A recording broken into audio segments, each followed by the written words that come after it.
And I just want you to do one thing for me, James. I just want you to tell everybody to subscribe and like to Serious and Silliness, because I try to get all spectrums as I've showed you, right? I sent you the Mafia one. I sent you the Danny D'Lo, and I sent you the porno chick Sarah J. I try to get everything that dudes like on one channel. There you go. Don't forget to like and subscribe to Serious and what is it? Serious and Silliness. Okay, I'll start that off. You're gonna have to. Don't worry about it. Don't forget to subscribe to this man, and he's cool as hell, man. Take it from me. Get over there, subscribe to his channel, have fun. All right, this one is a good one. I got James Hollywood Macecari from Insane Throttle Biker News YouTube channel podcast. What's happening, James? What's up, buddy? How you guys doing out there? Your audience, everything, man. We're doing pretty good. It's change of season. So I'm in Jersey, New York, born and bred, but now I'm in Jersey because my wife is in Jersey. So I had to man, New York. Here I am, a Chi-Town boy. I'm already. Yeah, that's all right. We were making fun of actually Lori Lightfoot. Oh, the troll. Okay. Once a week we do. I do the news with a friend of mine that I used to work with, and I don't know how she came up, but it was like he was just ripping into it. It's just really funny. I'll send it over to you. Beetlejuice, man. It's unbelievable. All right, so this is your first time on here, but also you have a second channel too, right? Yeah, I got a couple channels that we run. We got Biker Culture with Hollywood, and Biker Culture. Newest one that we just opened this week is Motorcycle Madhouse Radio, and that's usually the second part of the show where I bring China down on, and then I have a good old time. Motorcycle Madhouse Radio, are they all on YouTube? Yeah, that's on YouTube, but our biggest platforms, Spotify, iTunes, all that type of stuff. Okay, well, I'll make sure that, I do the same thing. It's Spotify and iTunes and the same thing. But I'll make sure all three links are in the description area so people can just, click and go and so on and so forth. The first thing I want to ask you is, where do you find these bikes that you kind of like? Do you give away, or you sell them for somebody? Because at the beginning of every video that you do, you got a bike in the background, and I don't know if you're selling it for somebody or no, actually that is our subscribers' bike. What they do is they'll email to me with all the details and stuff, and I'll feature it for them because I get really close with my subscribers, and that's just something I do to make sure they get some notice on them. Oh, that's pretty cool. That's definitely cool. I actually bought my first Harley-Davidson this year. Oh, yeah? Yeah, okay. Yeah. I got a 2015 Breakout. Oh, okay. Yeah. And I said, all right, you know what? I haven't rode a bike in a long time. Of course, when I was a kid, I had Jap bikes and all that. I was like, all right, I'm going to buy one. If I like it, because I was kind of getting into like American muscle cars for a little bit. I was like, if I like it, I'll maybe trade it in or customize it, or do whatever. So now it's at Tribal Customs. Getting all done up right now for next year. Yeah, I've got a 2015 lowrider, a 98 Glide. Yeah, I collect them basically. Oh, that's great. After another, I'll get them. So this is your first time on Serious and Silliness. So why don't we just start from the beginning? Why don't you just give me your background, how you got into the biker culture, and when you started riding motorcycles and so on and so forth? Oh man, we're going back decades now, man. Now you make me feel old. Early 90s, I got into riding motorcycles and stuff like that, then got into the club scene in 93, I think it was. And ever since then, just been moving forward, having fun, enjoying the lifestyle, being who I am without anybody trying to tell me who I am, enjoying life without the PC correctness, all that good stuff. That's why I really got into it. I like being who I am. If you ever watch me on my shows and stuff, especially the second half, yeah, you'll get to know me real good. I don't mince words on that one. the freedom of doing what I want to do and be who I want to be is why I got involved in it. And I've been in it ever since then. Uh, Harleys are my thing. Love Harleys, but I do like some Jap stuff. Yeah. But yeah, that's how I got into everything, man. Way back in the early 90s, haven't looked back. And then 2011 started a small little blog on WordPress. It's harleyliberty.com. And it's, I started at Insane Throttle, just giving my thoughts on what was going on in the scene. And it started blowing up and going worldwide and stuff like that. So started a podcast, and it's all uphill from there, man. It's skyrocketed. Yeah, you're pretty much the go-to for news in the biker world for the most part. You're like Throttle is, yeah. Yeah, you're pretty much the go-to. I mean, my brother, his was kind of like you. He's always been riding. He always loved Harley-Davidsons and so on and so forth. And when I sent him, I was like, "Oh, I'm going to be interviewing James Hollywood Macecari," and he goes, "Oh, okay, cool. He knew who you were. He watches your YouTube channel and so on and so forth." So have you always ridden Harleys, or did you ever ride Jap bikes when you were young or anything like that? Oh yeah, well, not when I was younger. My first bike was a '77 Bonneville, a Triumph. Wish I never got rid of that damn thing, but yeah, it was a '77 Bonnie. Throughout the '90s, I only rode Harleys and stuff. But as backup bikes, I got now like a Boulevard. If something goes wrong with one of the two bikes that I have that are Harley, I just jump on that one.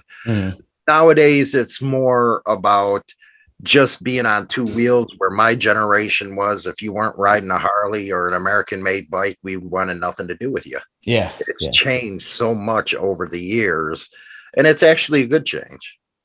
Yeah, I think so too. I actually have a friend at work who's in a club, and he rides a Honda Goldwing, and I was like, "Really? You got a Honda Gold?" I didn't. And he goes, "Yeah, we don't care." I'm like, "Oh, all right, cool." Well, some clubs are like that now, but you still got your old school mainstay clubs where it has to be American made and stuff like that. But it is awesome that, a lot of clubs are reaching out to everybody out there. Now, there's still a difference between the Rockets and the Cruisers and stuff, but that's a whole different, subject right there. The younger kids on the Rockets. Yeah, the young guys like the Jap bikes. They're affordable and their performance is insane. So I can't blame them, really. No, you can't. They got better looking women too. So. Yeah. So in the media, when news breaks out about bike clubs and so on and so forth, it usually becomes like more local news. It never goes nationwide, if you will. It seems to me, the only news that goes nationwide is if the media, the mainstream media, if it goes along with their propaganda, if you will, their narrative. Right, their narrative, exactly. But I don't think a lot of people realize how alive and well biker clubs really are. Oh, they're really alive and well. You got to remember with the press, because I got to deal with them a lot. I've dealt with National Geographic, Apple TV, Discovery Plus. And there's a old saying in the news business: if it bleeds, it leads. And with the way this country has become so polarized and stuff, they put, bikers in a type of corner where this is what they are and that's all they are. Tucker Carlson, he's getting hell right now because he spoke at Sonny Barger's memorial. Okay. Where they should be celebrating a guy like Sonny Barger because he lived life the way he wanted to live. He didn't believe in government interference, but they only push the narrative that they want to push. And Insane Throttle, yeah, we cover that stuff. We cover a lot of good stuff as well. But when there needs to be pushback, we'll push back on them. I always say that anything that a club is being accused of doing, I can find a cop that's doing the same thing. Yeah. I can always find the same stuff, and they don't like that a lot. Leo don't like our channel that much. Who's Leo? Law enforcement. They can't stand. They Okay. can't stand us All right. because they are hypocrites. Where you're over here blaming, okay, one or two guys, and clubs never sanction the stuff you see in the news. They don't want no part of that. They know technology is different. You can't do what we used to do. So when you got a couple yahoos that go out there and do something stupid, they automatically want to blame the club for doing it. So what we do is turn it on them. Okay, if you're saying that bad apple defense don't work, well, two of your cops just got busted for drug dealing. So what's your excuse? They don't like that stuff. They don't like it getting thrown back at them. And we really bring out the hypocrisy about law enforcement. Here you want to bust us from 9 to 5, but then you want to throw patches on just like the outlaw biker clubs, on the weekend. That's right. The Blue Knights. A lot of hypocrisy. We've, debated sheriffs. We debated a lot of people within law enforcement, and they didn't fare too well on the show.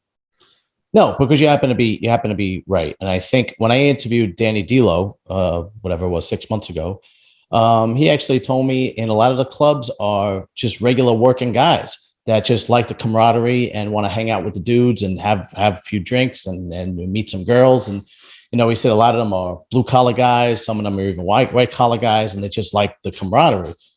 So, I mean, if that's the case, I don't think it's like you said. I don't think it's the biker clubs of the 60s and 70s when it was like, well, you're right there, because what these cops and what the media is portraying is an error that's gone now.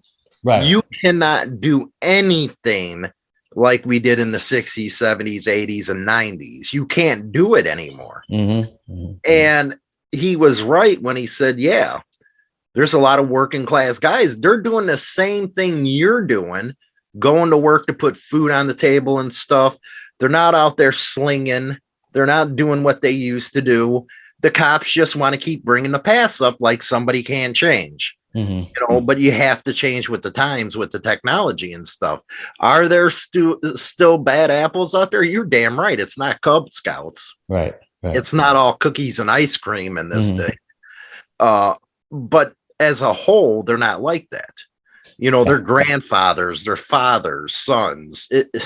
It just makes me laugh every time something comes out of a cop's mouth, just like Sonny's funeral this past week. You had a cop out there in a bucket cowboy hat. How that happened, I don't know. In California, I thought that was a Texas thing, but he spent millions of dollars. I saw that episode. Yes. And scaremongering everybody, and not a thing happened. I'd be upset if I was a citizen of that county. I just put out millions of dollars for nothing. Yeah. But that's what they do. So for people who don't know, why don't you explain who Sonny Barger was? He recently passed, and how important he was to bikers, clubs, the club culture, and so on and so forth. Well, the top bigger ones to me that I consider the big legends within the scene are Sonny, Taco Bowman, and J.R. Reed. They were people with standards. They did it the way they wanted to do it. They fought against the government tyranny. And if you don't see how government is creeping in your lives right now, I don't know what to tell you. It's really somebody bad. Like Sonny stood up against that stuff. He sat there and gave him the big middle finger. I'm going to do what I want to do. Same thing with Taco Bowman. Same thing with J.R. Reed. These guys are legends. What you're living through today was on their backs. Bikers were not cool. They were not cool at all when it came to anything before 1994. You were a scumbag. You're a white trash. They didn't care about you until people call them rugs. I call them rubbers. When they started coming in 94, Harley-Davidson was catering to them. that's when you started to see a change in the motorcycle scene. It was no longer about being you, not taking crap or questioning things. It became, next thing you know, the guy in the white suit is becoming a so-called biker. Yeah. You know, that's what this was all supposed to be about, was living the way you wanted to live and questioning authority. That's why they can't stand clubs, because they can't control them.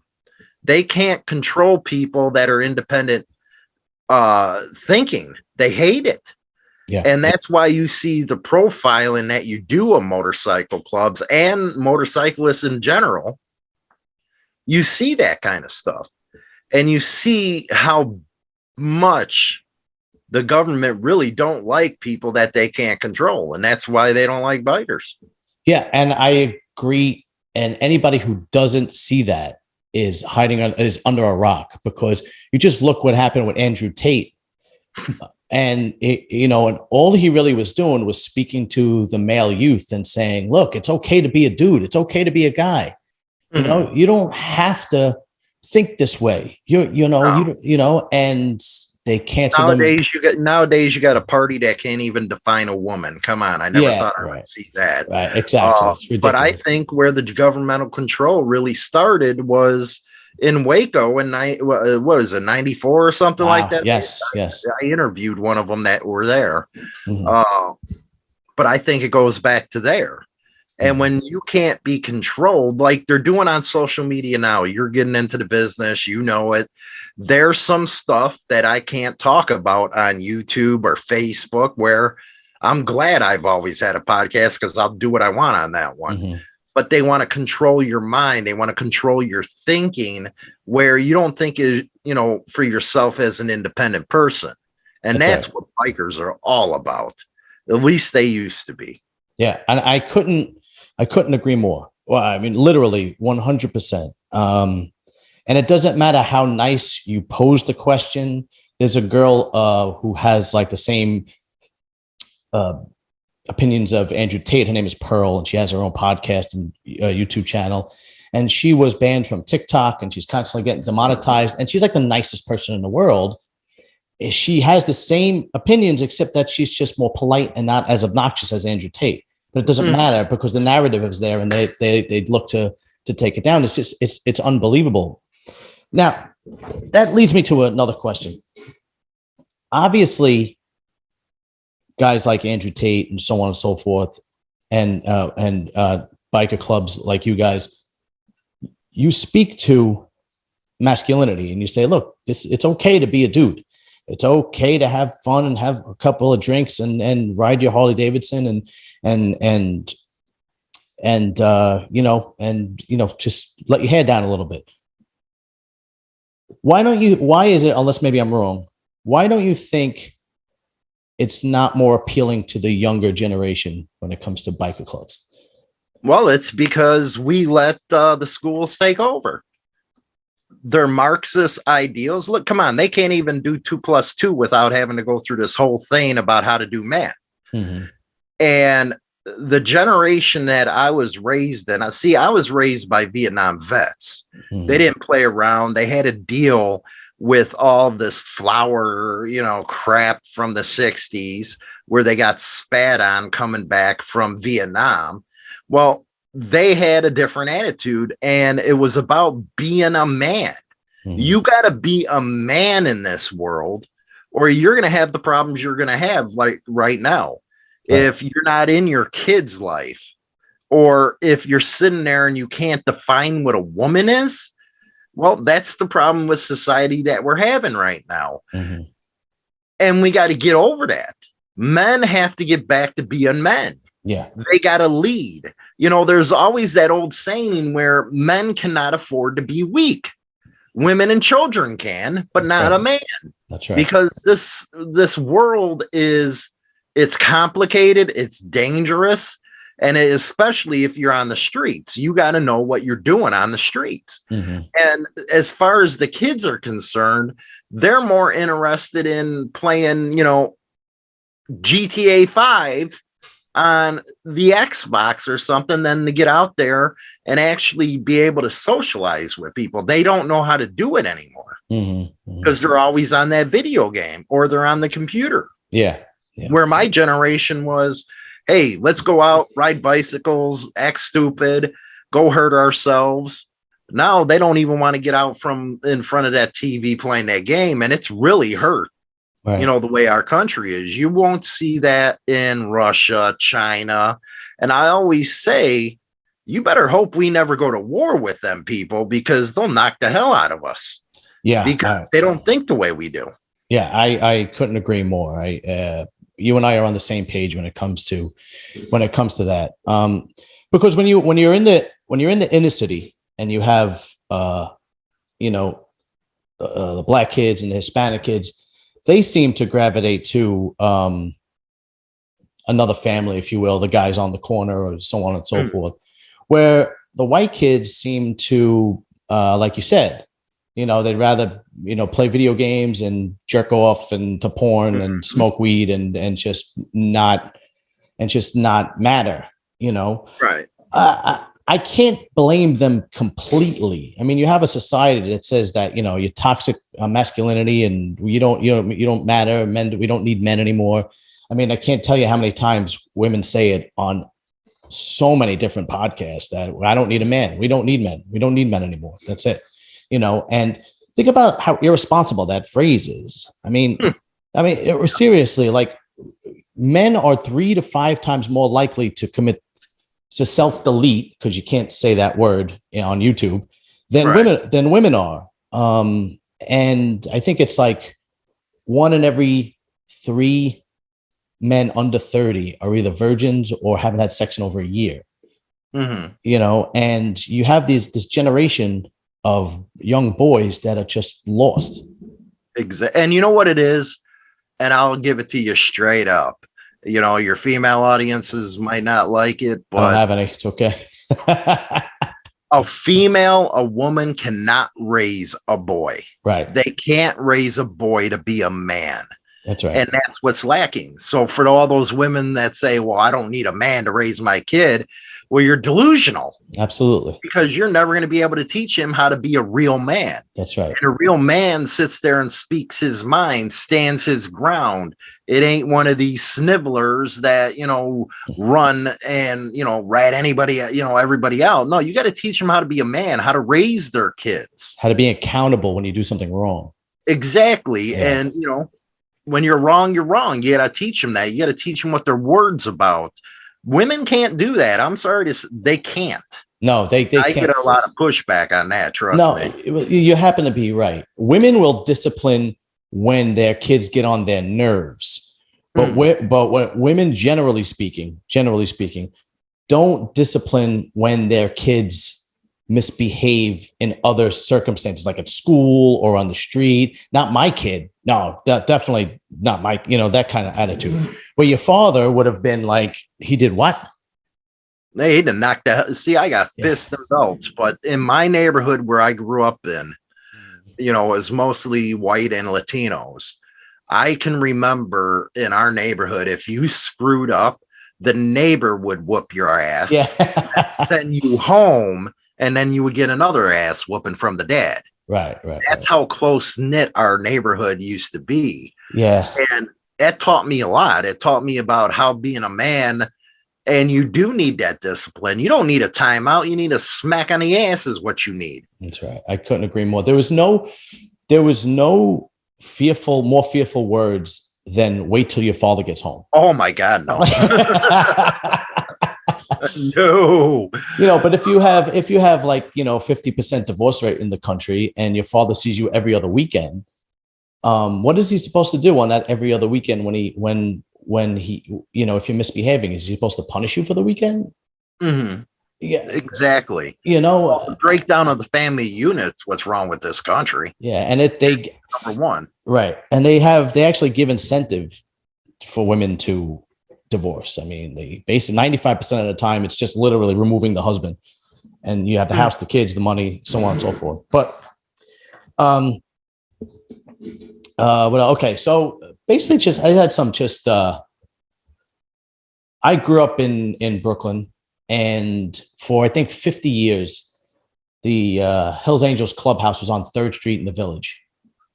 Famous And Third Street. Yeah. yeah, and you were allowed to walk by. Everybody was cool as long as you respected. You couldn't take pictures or anything like that. Everybody knew that, right? Well, unless you were a tourist and you found out the hard way.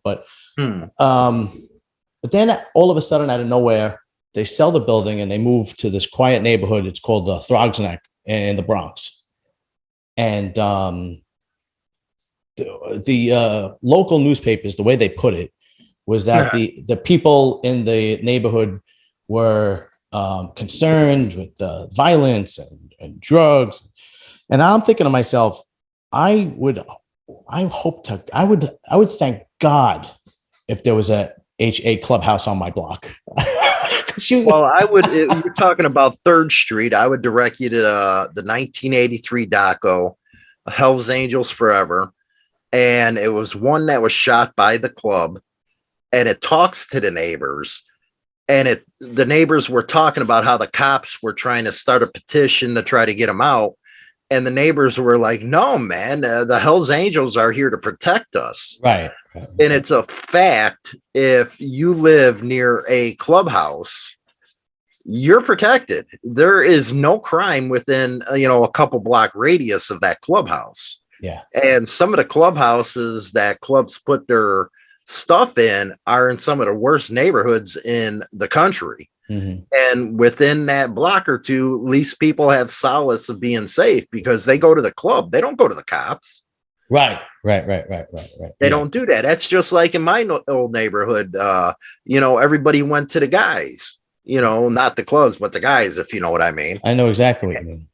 We call, and that's until, Forever Bother Italians came in and screwed it up, the FBI, but everybody went to them because they would give you justice. Right. They would keep you safe. And that's the same thing with clubhouses. Same thing. Right.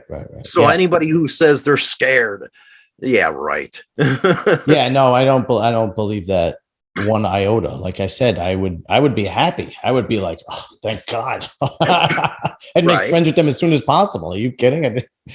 And they really take care of kids. They really do. The clubs take care of kids. I feel for you if you hurt a kid. Oh, yeah.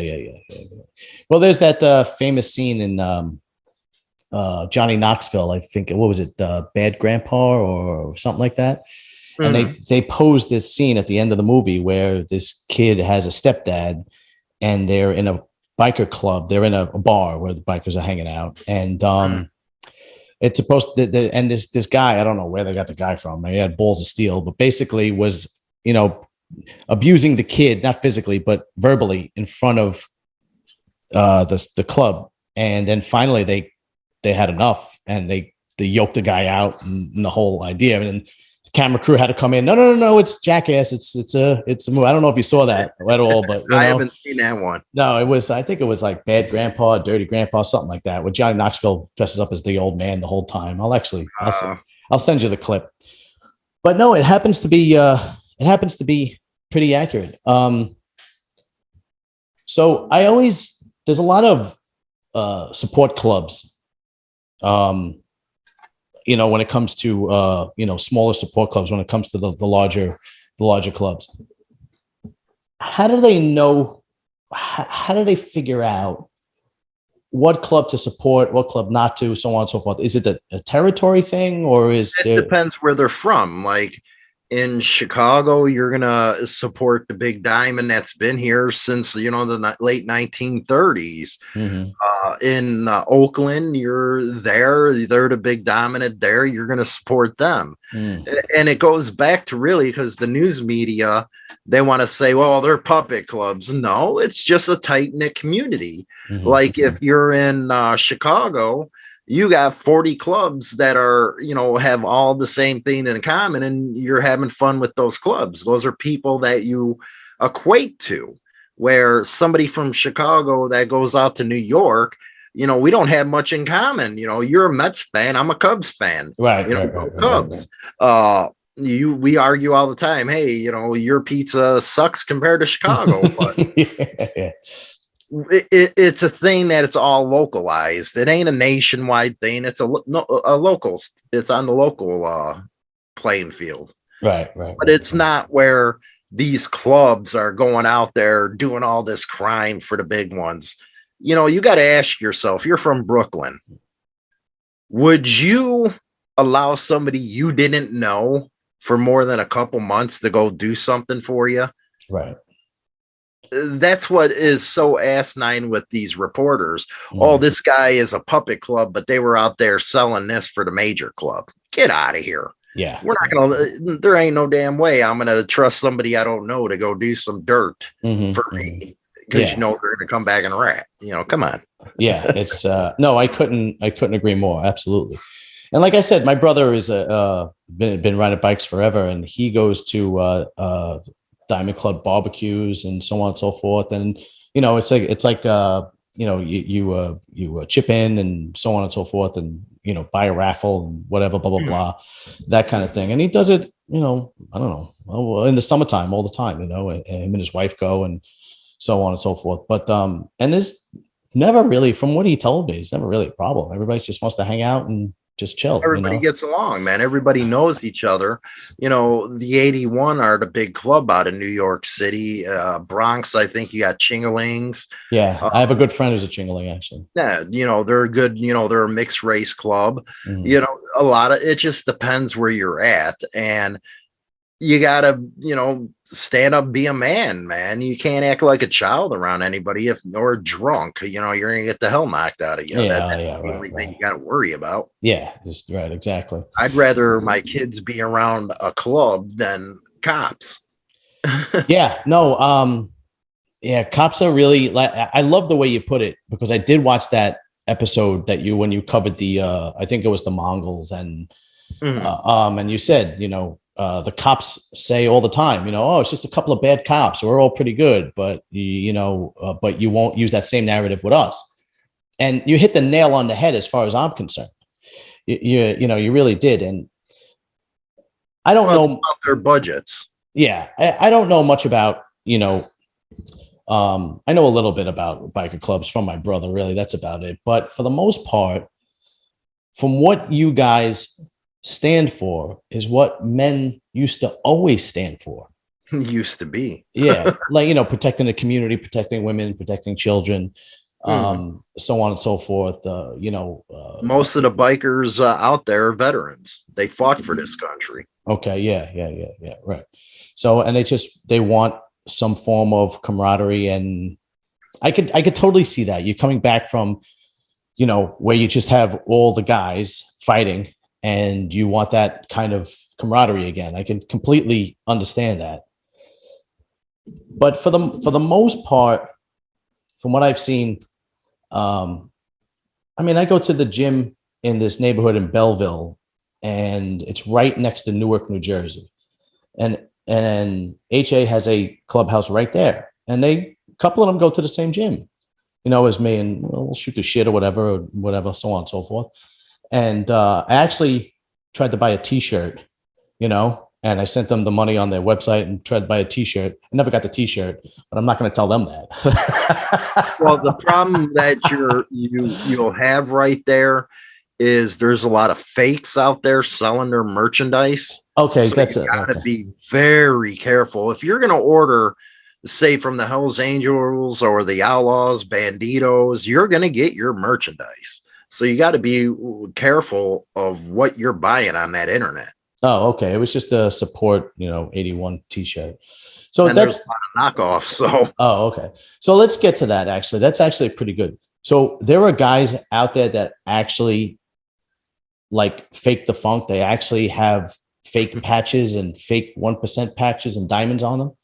Yeah, they do. They buy them from these overseas companies like Wish, and they'll sell you a whole full patch. They don't care. They're getting the money. They're in China, but it affects you when you're out here on the street, man, because it ain't no joke. Because you got to remember, a lot of guys died for that patch. A lot of guys went to prison for that patch, and they're not going to take too comfortable on you wearing that patch if it ain't, if you just bought it. Did you ever run into that? Did you ever run into a poser like that? Oh man, I've done videos and segments on guys, where we call them out. Because if you're going to go around wearing something fake, we're going to call you out, let everybody know about it, because we are a tight knit community. I just don't understand why somebody would do that. Like I have a motorcycle and I have a Harley-Davidson and so on and so forth. And I literally make sure there is nothing on the back of my shirt or jacket when I'm riding. Like it's blank, because I guess from what my brother educates me on, so on and so forth. It's just, at most it might say Harley-Davidson. That's about it. Well, they want, the reason why they do it is they want the recognition, they want the power, they want whatever goes with it. And they don't want to do it, man. They just want to go, and I can't see how anybody can fake who they are as a person. And that's what you got a lot of times now is the fakes. It's even going as far as supporters are concerned, man. They'll go get dressed up in all this club support garb, and then they actually think they're representing the club when they're not. And that gets a lot of problems started. Supporters do that. So it sounds like these guys are, like you're from Chicago and I grew up in Brooklyn. There was always those guys in the neighborhood that wanted to be the mafioso, the tough guy, but they just really were all talk. Mm-hmm. I actually called one guy out on my channel actually. Mm-hmm. And because he was on Vlad TV and he was just and I'm like, this guy's so full of shit. I mean, he's just completely full of shit. And I did a 5-minute segment, and it's called "So and So is Full of Shit," and it's my number one video that keeps getting views every day. The guy actually said that he was in Vietnam and he had a tattoo for his first. And he points it out to Vlad, a tattoo for his first 150 kills on one arm, and then another tattoo on his other 150. And I'm like, is there a guy in the wood with a clicker going 1, 2? I mean, how do you know? Right. I mean, exactly. And that's even worse than somebody trying to fake being an MC member. When you're fake trying to be a service member who, no, that ain't acceptable at all, man. You don't fake, being in the military and going to war. You just don't do that. Yeah, I'm sure he was in the military, but I don't think he was the war hero that he, says he was. Right. And I certainly don't think that he was the big tough guy that he says he is. I'll send it to you. It's small. Right. It's like 5 minutes. I'll send it to you. But it's if he was for real, man, he would never told you about it. Yeah, right. Most guys that been through that kind of stuff, they don't want to talk about it. Yeah, and they're sure not going to tell you how many kills they had. Yeah, right. You're 100% right. Yeah, because it's literally like devastating. It's they come home and they're mentally not the same if it's that bad. No. So they're not going to go out there look for recognition. They have to relive all that. Yeah, it's unfortunate, but it happens to be true. So Harley-Davidson has competition with Indian. You brought it up, and my brother bought an Indian, and then he traded in and got Harley-Davidson. And his opinion was that Indian was a lot better quality and a lot better service. Mm-hmm. That was his opinion. That's my first. Indian does have a lot better service, a lot better bikes, because now they're owned by Polaris. Mm-hmm. The one thing that Indian's never going to have if they don't get to it is the dealership network that Harley-Davidson has. Okay. Until they get a bigger dealership network, it's going to be hard for them to get to the level Harley-Davidson is, but they're going in the right direction. The Dark Horse is unbelievable. The Springfield Dark Horse. I said, if I'm going to get a bike, that might be the next one. But then I just decided to customize mine. That was absolutely beautiful. Why don't you think Harley-Davidson makes bikes, or they used to anyway, to target the young guys? Like they used to make the what was it? They stopped making it. I forgot the name of the bike. The V-Rod. The V-Rod, the Night Rod, which I thought was amazing. V-Rod was ahead of its time, but that was a half-ass reach out to the younger generation. Right now, they are doing something good with the Pan America. That is, basically on-road, off-road type of deal. It's supposed to be a great bike. So they're trying, but at the same time, because I always cry about it, they might have 50% of the big bike market, but anything 1200 and cc or lower, they don't got nothing on the Honda or Yamaha or any of that stuff. And I just think that's years and years of catering to that image that they took from clubs, that outlaw image, and using it for their advantage. But now you got the younger kids that are saying, oh, I don't want to do that stuff. I don't want to be that way. I'd rather get the speed and go. And that's where you see the Rockets come in. And for a lot less money too. And a lot less money. They tried to break into the electric market, and we all can cry and whine about electric, but in 15 years, it's probably going to be the most prevalent. Mm-hmm. And they got into it with Livewire, but they got into it with a $30,000 price tag. Who's going to buy that for 80 miles? Come on. Right. They're playing catch up right now to the Japanese and the BMW and all that type of stuff. So they've always focused on that 40 to 60 male demographic, mm-hmm. and they're finally allowing women in, because when I was coming up, a woman only belonged on the back seat. You didn't put her on a bike. That's right. Yeah. Because I can't see how difficult it would be for Harley-Davidson to make a bike, like you said, a 600cc, 750, 900, to be on par with, one of the, Kawasaki, Yamaha, so on and so forth, in the same price range. Because if they could do it, I can't see why, Harley-Davidson wouldn't be able to do it, to make something like really nice looking and attractive, and, all the bright colors like the Japanese bikes do, and so on and so forth. And I think it would be, I don't know what goes into it, but if Suzuki, Honda, Yamaha, and Kawasaki could do it, I don't understand why Harley-Davidson can't do it. Well, they could. It's probably they won't. You got to remember their big sales point is the cruisers, the baggers, all that type of stuff. And you want to, that's why the Sporty's around, because you want to get somebody riding, get them on a Sporty, and eventually they'll move up to a Dyna or a Spring or something like that. Mm-hmm. But it would be in their best interest to come up with a sport bike, because that's what's popular. It ain't us old ones. No, you happen to be right. I mean, I'm 46. My brother is 60, and all the guys he rides with are like his age, and so on and so forth. Mm-hmm. And I was in Las Vegas on vacation with my wife, and we went to the Las Vegas Harley-Davidson in right on the Strip, or a little bit past the Strip rather. And I think we were the youngest people in there, mm-hmm. But and the prices are just unreal. I mean, even the used bikes, the prices were just like, holy They're shit. like little mini mortgage payments. Yeah, I mean, it's just unbelievable. You know what I mean? It was just insane. When you ride an Indian versus a Harley-Davidson, what is your opinion as far as the quality? Indian's a more smoother ride to me. Okay. It's got better balance to it. It's got the less vibration than a Harley. Mm-hmm. I really enjoy an Indian ride. It's like a Cadillac. Okay. Even though I have, I just went and bought a bagger and stuff like that, Indians still have a better ride. Mm-hmm. But I think that's because Polaris threw their might behind them.